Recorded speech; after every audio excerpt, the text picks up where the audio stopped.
Salut, c'est Juju, bienvenue sur Coding Time et dans cet épisode, on va terminer notre jeu de rapidité. Mais bien sûr, avant de t'en dire plus, générique.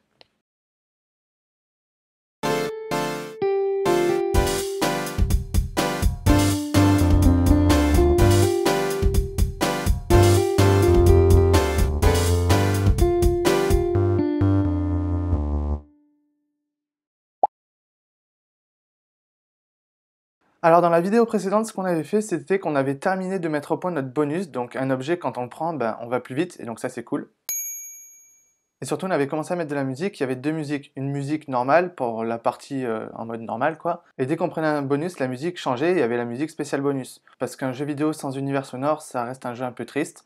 Le problème qu'on avait, c'est que notre code, en l'état, la musique, elle se déclenchait pas tout de suite quand on prenait le bonus. Du coup, on va reprendre exactement là où on s'en était arrêté, et on va régler tout de suite ce problème. Maintenant, on va aller dans notre Bobinou chéri, et chaque fois que la musique doit changer, on va lui dire d'arrêter le son. Par exemple, on sait quand notre bonus se termine, la musique va devoir redevenir normale. Donc on va aller dans son. Dès que le bonus se termine, on va lui dire hop, d'arrêter tous les sons. Donc là, c'est pour redémarrer la musique normale, et maintenant, il faut faire pareil pour démarrer la musique de bonus. Donc on va aller dans notre bonus, et là, on va lui dire quand notre bonus s'active, il coupe la musique en cours, ça va lui permettre de pouvoir mettre en lecture le nouveau son. Donc hop, arrêter tous les sons, tac. Et si je fais le test, là, ma musique, elle est normale, ok. Hop, je prends le bonus, et là, la musique, elle commence direct. Cool! Super, notre jeu il est presque terminé, il nous manque juste un game over. Alors le game over c'est la fin du jeu, ça veut pas dire que tu as perdu, c'est juste que le jeu est terminé. Game over. Donc on va créer un nouveau sprite, et cette fois on va cliquer sur peindre, parce qu'on va le créer de A à Z. On va profiter d'un outil, c'est l'outil texte, hop, il permet de le sélectionner, de choisir une couleur. Hop, je sais pas, moi je vais prendre, hop, je sais pas, voilà, bleu. Cyan pour être exact. Cool, je clique dans le vide et je peux écrire mon texte. Donc je vais écrire game over, puisque je voulais écrire game over. Ici, je peux choisir l'écriture, hop. Donc j'oublie pas de le positionner au milieu ici de ma zone de dessin. Et après, je le positionne au milieu de mon jeu en tapant ici 0 et 0. Cool.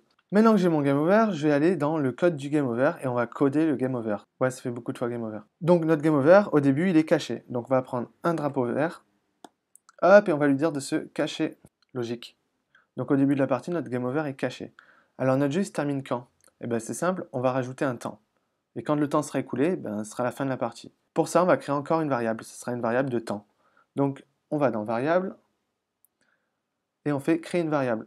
Et cette variable, on l'appelle temps, logique. Si on réfléchit bien, cette variable, elle n'a rien à voir directement avec les objets qui composent nos jeux. Donc on va aller dans l'arrière-plan. Dans l'arrière-plan, on va coder un compte à rebours. C'est très simple, je prends un drapeau vert, je vais définir combien de temps on a. Donc je prends le bloc pour paramétrer ma variable, temps, et par exemple je fais un jeu où on a 60 secondes, donc 1 minute, pour choper un maximum d'étoiles. Hop, je le clip, si je lance mon jeu, on voit que le temps s'est mis à 60. Maintenant on va faire en sorte que ce temps soit un compte à rebours. Pour ça c'est simple, on va aller dans contrôle, il nous faut un bloc répété indéfiniment. Ensuite on va attendre 1 seconde, donc on attend 1 seconde, et après on enlève du temps. Donc comme ça, toutes les secondes, on enlève du temps. Je sais pas si tu as remarqué, j'ai un bloc ajouter, et je peux ajouter 1, pratique quand on fait un score, mais là moi j'aimerais enlever 1. Donc comment je fais pour enlever 1? Il n'y a pas de bloc, donc comment faire? Et en fait, on va utiliser le bloc ajouter, mais on va ajouter moins 1. En fait, si on met un moins devant, ça fait la soustraction. Il faut faire attention à ne pas se tromper, et bien mettre la bonne variable. Hop, je peux tester. Et là, on voit que mon temps diminue. Tu vois, ici, le temps, là, il diminue. Cool. On va juste ajouter ici un petit bloc, attendre 1 seconde.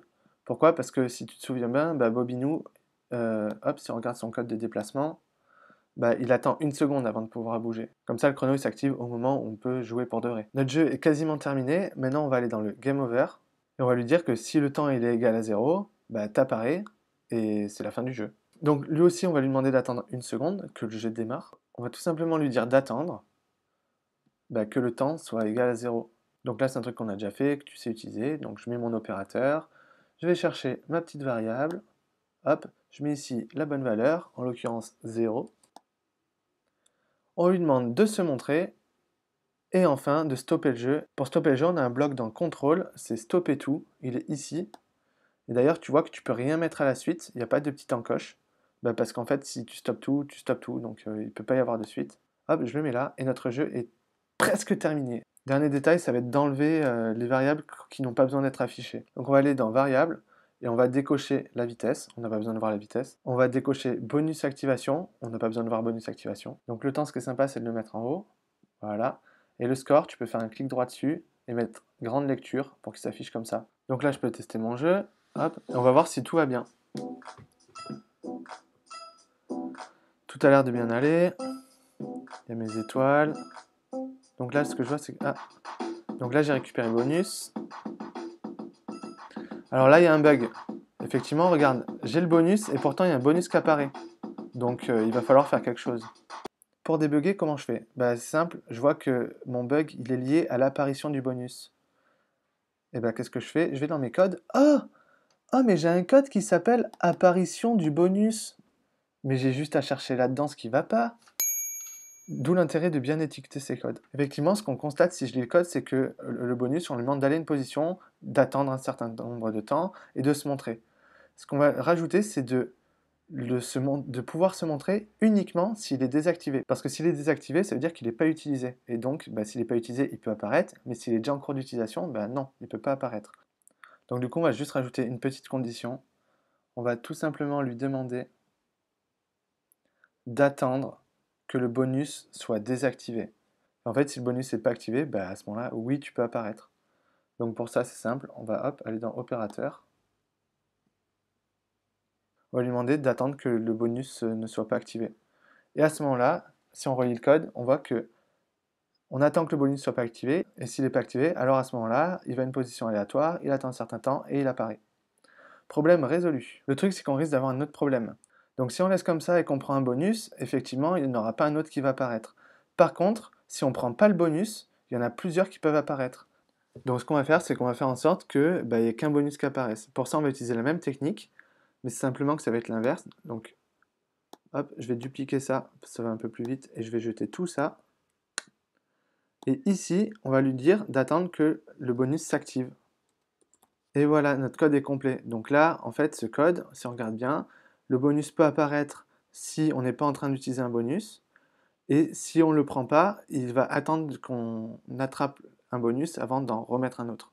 Cool, c'était le petit moment des bugs. Voilà, c'est terminé. Notre jeu est prêt, on peut le tester, vous pouvez faire tester.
Je fais un score de 52, je pense que c'est pas mal.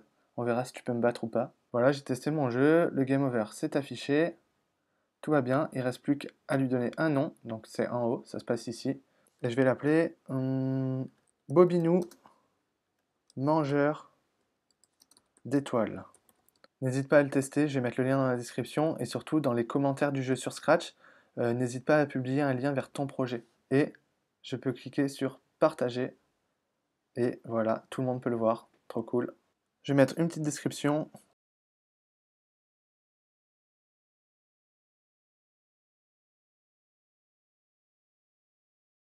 Aide Bobinou à manger les étoiles à l'aide de ta souris. Voilà, comme ça les gens ils savent ce qu'il faut faire.